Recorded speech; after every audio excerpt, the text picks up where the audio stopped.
We have awareness where we're looking to transform confusion into clarity. We have consideration where we're looking to transform clarity into courage.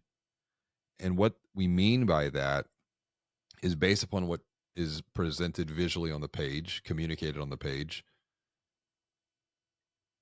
It's giving someone a sense of help. It's giving someone a sense of hope to continue forward and not Mhm. abandon the page, not go somewhere else. So there's a level of courage because as we move from awareness to consideration, then we're moving into purchase. Purchase is where we're looking to transform that courage into commitment.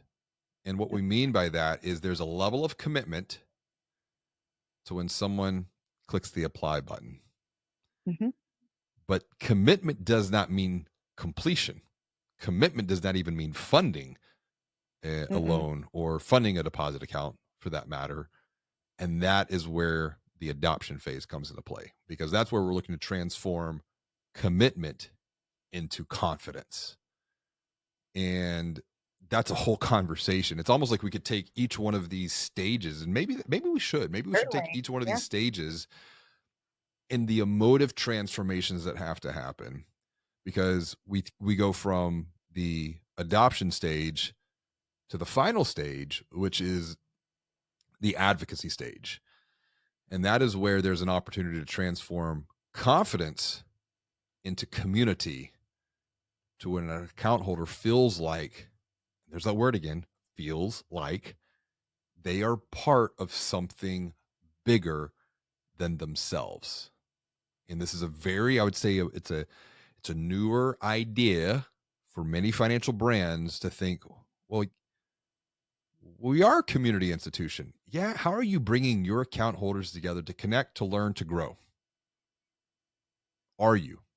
And if you're not, that's a tremendous opportunity to be a community financial brand to facilitate not just community in the physical plane, but also in the digital plane to bring account holders together to connect, to learn, to grow even better together because we know how confusing, how stressful money is.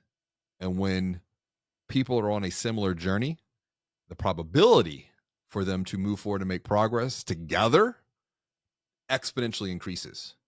It's like the old African proverb: if you want to go fast, go alone. If you want to go far, go together.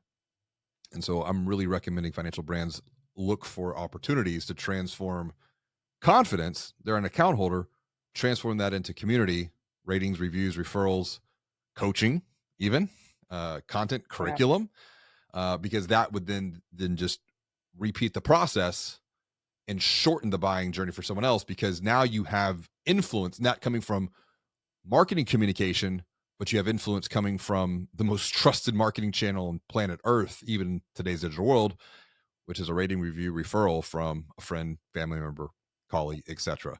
So let's come back, dive deeper into this particular study here, and what were some of the insights that were shared that were gained?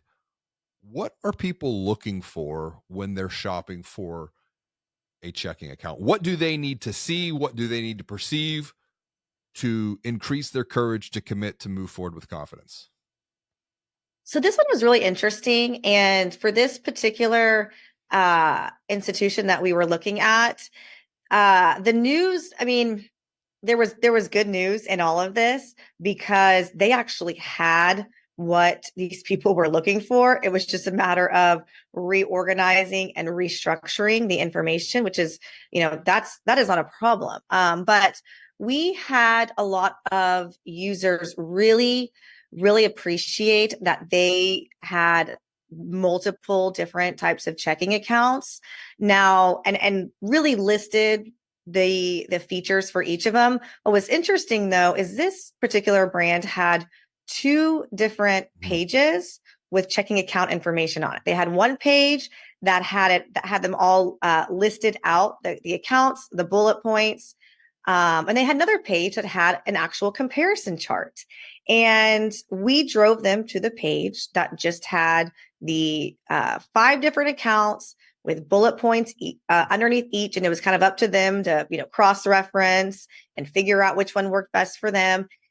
And most of them mentioned, gosh, I wish they had a comparison chart here just to make it easier to figure out, which benefits do I get across all of these accounts? Which ones separate them apart? It's almost like information overload at that point. Yeah. They appreciate having choice, different options, more personal to them. But then it was like, okay, this is too much, and I don't even know where to go now. I don't know where to move forward. And so, the good news is they had a comparison chart. It just was tucked away. It was a few clicks away to get to. Mm. And so that was a really big, a big point that was made. And also really explaining, I mean, this institution had a lot of really interesting benefits that I think you and I hadn't seen some of these before. Yes, they did Um, actually. And yes. but it was the responses were tell me more. And Yeah, this and is great, but what is it? see that and now you're looping back to this idea of perspective and belief, because the perspective from the financial brand leadership team was those aren't that important. Like I wouldn't make it, Yes. I wouldn't make a buying decision because of that. And I paused them. I said, do you hear what's happening? And they said, yeah. Yeah. Your bias, your perspective. Your bias is showing.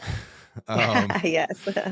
and don't trip over that, Right. because what we do within the quote unquote the vertical, because those who work within financial services will have a certain perspective versus those who do not work within the vertical, and they have a different, we'll just say, overall relationship with money for that matter. So I said, but if you think about the idea of packaging up value, that's what they were doing with this, with these additional features and these benefits. I said, A, you have a commoditized product. It's a checking account. And Right.